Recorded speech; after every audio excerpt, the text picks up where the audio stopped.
चलिए सीधे मुद्दे पर आते हैं। यूपीएससी की तैयारी के लिए आज यानी 16 अप्रैल की सबसे ज़रूरी खबरें कौन सी हैं? इंडियन एक्सप्रेस के एनालिसिस के आधार पर हम उन सभी हाई यील्ड टॉपिक्स को फटाफट ब्रेक डाउन करने वाले हैं जो आपके एग्जाम के लिए क्रूशियल हैं। तो आज हम इन 6 की एरियाज पर फोकस करेंगे, पॉलिटी से लेकर इकोनॉमी और इंटरनेशनल रिलेशंस तक। ये आज के हमारे डिस्कशन का रोड मैप है। तो चलिए शुरू करते हैं। तो सबसे पहले बात करते हैं एक ऐसे फंडामेंटल शिफ्ट की जो हमारी संसद की पूरी बनावट को बदल सकता है। जी हाँ, हम बात कर रहे हैं परिसीमन और महिला कोटा बिल की। अब यहाँ एक बहुत ही दिलचस्प पहेली है। आप लोकसभा में 300 से ज्यादा सांसद जोड़ना चाहते हैं, लेकिन साथ ही ये भी सुनिश्चित करना चाहते हैं कि राज्यों के बीच जो पॉलिटिकल पावर का बैलेंस है वो बिगड़े नहीं। तो ये होगा कैसे? और इसका जवाब काफी रेडिकल है। लोकसभा की सीटों को 543 से बढ़ाकर सीधा 850 कर दिया जाए। तो ये काम कैसे करेगा?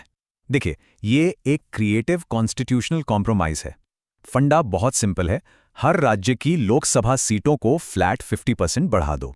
इससे होगा ये कि किसी भी राज्य का कुल सीटों में जो परसेंटेज शेयर है वो वहीं का वहीं रहेगा। इससे साउदर्न स्टेट्स की वो चिंता भी दूर हो जाती है कि पॉपुलेशन कंट्रोल करने की वजह से उनका पॉलिटिकल इन्फ्लुएंस कम हो जाएगा।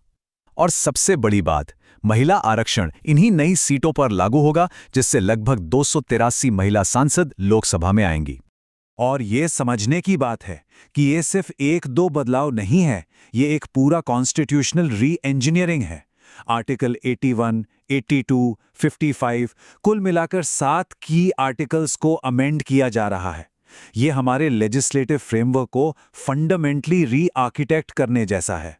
ठीक है, अब अपना फोकस शिफ्ट करते हैं पॉलिटी से एक और क्रिटिकल GS2 टॉपिक पर, राज्य, धर्म और अधिकार। यहां एक बुनियादी संवैधानिक टकराव की बात हो रही है।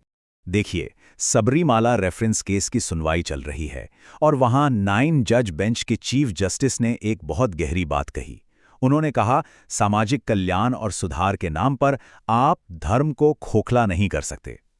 ये एक लाइन इस पूरे कॉन्फ्लिक्ट को फ्रेम कर देती है। तो यहां एक संवैधानिक रस्साकशी चल रही है। एक तरफ हैं आर्टिकल्स 25 और 26 जो हमें धार्मिक स्वतंत्रता का अधिकार देते हैं, और दूसरी तरफ हैं आर्टिकल्स 14 और 15 जो समानता की बात करते हैं। कोर्ट इसी सवाल से जूझ रही है कि रिलीजियस ऑटोनॉमी की लाइन कहां खींची जाए और स्टेट रिफॉर्म की पावर कहां से शुरू हो। तो कोर्ट इस गुत्थी को कैसे सुलझाती है?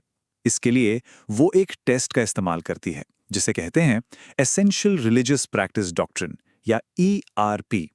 ये संविधान में नहीं है, इसे कोर्ट ने खुद बनाया है। इसमें कोर्ट ये तय करती है कि कोई प्रैक्टिस धर्म का अभिन्न अंग है या नहीं। अगर नहीं है तो सरकार सोशल रिफॉर्म के लिए उसमें दखल दे सकती है। चलिए अब इकोनॉमी की बात करते हैं। GS3 के लिए 3 की अपडेट्स हैं आज। तो पहली बड़ी खबर ट्रेड को लेकर है। चीन अब अमेरिका को पछाड़कर भारत का सबसे बड़ा ट्रेडिंग पार्टनर बन गया है। लेकिन इसमें एक पेंच है। हमारा ट्रेड डेफिसिट यानी व्यापार घाटा चीन के साथ बहुत ज्यादा बढ़ गया है। मतलब हम उनसे इंपोर्ट बहुत ज्यादा कर रहे हैं और एक्सपोर्ट बहुत कम। इकोनॉमी में दूसरी बड़ी बात गिग इकोनॉमी से जुड़ी है। यहां एक नया टर्म सामने आया है जो लाखों वर्कर्स की हकीकत बयां करता है, फैंटम बॉस।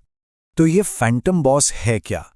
ये वो एल्गोरिथम है जो गिग वर्कर्स की जॉब्स, पे और इंसेंटिव्स को कंट्रोल करता है। कोई ह्यूमन रिकोर्स नहीं है। कंपनियां इन्हें एम्प्लॉयज नहीं बल्कि पार्टनर्स मानती हैं ताकि EPF, ESIC जैसे सोशल सिक्योरिटी बेनिफिट से बचा जा सके। हाँ, अच्छी बात यह है कि राजस्थान जैसे राज्य अब इन वर्कर्स के वेलफेयर के लिए कानून लेकर आ रहे हैं। और तीसरा इकोनॉमिक अपडेट है लेबर कोड्स पर। देखिए, कानून तो बन गए हैं, लेकिन असली चैलेंज अब लेजिस्लेशन नहीं, इम्प्लीमेंटेशन का है। क्योंकि लेबर एक कंकरेंट लिस्ट सब्जेक्ट है, तो जब तक स्टेट्स एक्शन नहीं लेंगे तब तक ये कोड्स कागज पर ही रहेंगे। आगे बढ़ते हैं इंटरनेशनल रिलेशंस पर।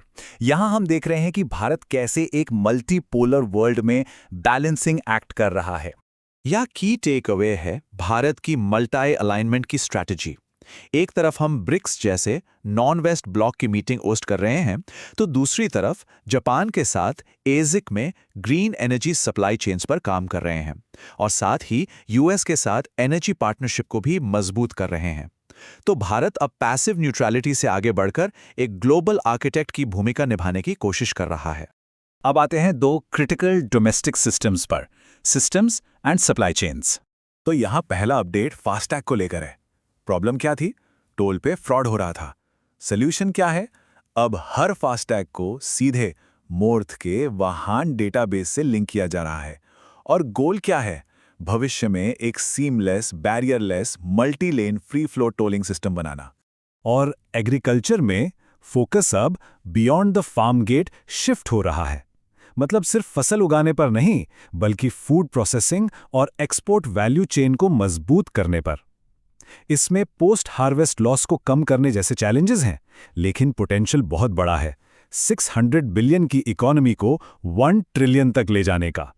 तो हमने आज की सारी की न्यूज़ कवर कर ली हैं। अब सवाल यह है कि इस नॉलेज को मेंस के आंसर में कैसे बदला जाए। तो आज की हमारी लीड स्टोरी डिलिमिटेशन पर ये एक हाई प्रोबेबिलिटी GS2 क्वेश्चन बन सकता है। और इसका जवाब लिखने के लिए ये रहा एक सॉलिड फ्रेमवर्क। आप इंट्रोडक्शन में कोर डिलेमा से शुरू करें, फिर कंप्रोमाइज मैकेनिज्म को डिटेल में बताएं, फेडरलिज्म, फ्रेंचाइज और विमेंस रिप्रेजेंटेशन के एंगल्स को जरूर टच करें, क्रिटिसिज्म भी मेंशन करें और आखिर में एक प्रैग्मेटिक कंक्लूजन दे। तो ये तो बस एक स्नैपशॉट था। अगर आपको इन सभी 14 न्यूज़ आइटम्स पर डिटेल्ड नोट्स चाहिए, साथ में 12 मेंस क्वेश्चंस और 10 प्रीलिम्स MCQs, तो पूरी PDF के लिए हमारा टेलीग्राम चैनल जरूर ज्वाइन करें। आप QR कोड स्कैन कर सकते हैं या फिर लिंक आपको डिस्क्रिप्शन में मिल जाएगा।